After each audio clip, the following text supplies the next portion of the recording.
যারা তুং ব্রিজের update video চেয়েছিলে তাদের জন্য আজকের ভিডিওটা। তুং ব্রিজের ভিডিওটা তোমরা দেখতে পাচ্ছ, তুং ব্রিজ কিন্তু অনেকটাই তৈরি হয়ে গেছে পার্মানেন্টভাবে। আগে কিন্তু কাঠের ব্রিজটা হচ্ছিল, বারবার ভেঙে যাচ্ছিলো, এটা হচ্ছে পার্মানেন্ট ব্রিজটা। এবং পার্মানেন্ট ব্রিজের কাজ কিন্তু শেষের দিকে, এই রাস্তাটা কিন্তু কমপ্লিট হলে কিন্তু তুং ব্রিজটা কিন্তু চালু হয়ে যাবে। এবং এইটা কিন্তু পার্মানেন্ট সলিউশন, এবং এটা খুব তাড়াতাড়ি কিন্তু করা হয়েছে, যথেষ্ট ভালো এবং মজবুত।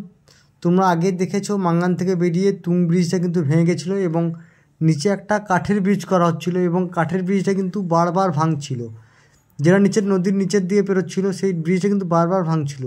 এটা কিন্তু পার্মানেন্ট সলিউশন বা পার্মানেন্ট ব্রিজ।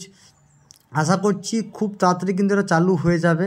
আর পুরনো ব্রিজ তোমরা যেটা দেখেছো সেটা দেখেছো ওই ব্রিজটা আগেকার, ওটা কিন্তু অবস্থা খুবই খারাপ, এবং ওটা দিয়ে উপর হয়ে গাড়িগুলো নিচের দিকে নেমে এখান দিয়ে কিন্তু তুং ব্রিজ হয়ে পেরোবে। তো তোমরা যারা আসছো তোমরা দেখে বুঝতেই পারছো এই রাস্তাটা কিন্তু খুব তাড়াতাড়ি চালু করে যাবে, এবং নর্থ সিকিমের সঙ্গে যোগাযোগ কিন্তু খুব তাড়াতাড়ি খুব ভালোভাবে কিন্তু তৈরি হয়ে যাবে। এবং আগে কিন্তু নিচের দিকে হয়ে পেরোনো যাচ্ছিলো, এবং সেটা কিন্তু এখন টোটালি কিন্তু বন্ধ, নিচের দিকে কোনো রকম যাওয়া যাচ্ছে না, উপর দিকেই কিন্তু তোমাকে পেরোতে হবে। এবং এই জায়গাগুলো বারবার কিন্তু ধস নামছে, যেহেতু এখনও কাঁচা মাটি আছে সেহেতু বারবার ধস নামছে, কিন্তু যাক ব্রিজটা কিন্তু ভালো হয়েছে, এবং খুব তাড়াতাড়ি কিন্তু পর্যটকদের জন্য এবং লোকাল মানুষের জন্য কিন্তু এই ব্রিজটা খুলে যাবে। ফলে মানুষের কিন্তু একটা আসার কিন্তু খুব সুবিধা থাকবে।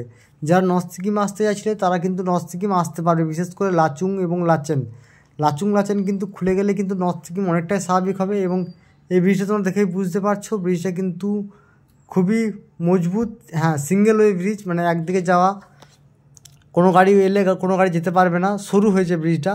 বাট কিন্তু এটা পার্মানেন্ট সলিউশন, নিচে কাঠের ব্রিজটার মতন কিন্তু বারবার ভেঙে যাওয়ার চান্স নেই।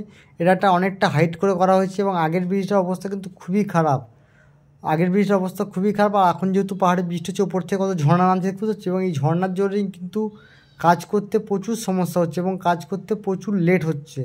কারণ এই মুহূর্তে কিন্তু সিমেন্টের যে কাজগুলো সেই কাজগুলো টোটালি বন্ধ, সিমেন্টের কোনো কাজ হচ্ছে না, জাস্ট ঢালাইগুলো আগে হয়ে গেছিলো, তাই জাস্ট এখন রডের কাজগুলো চলছে।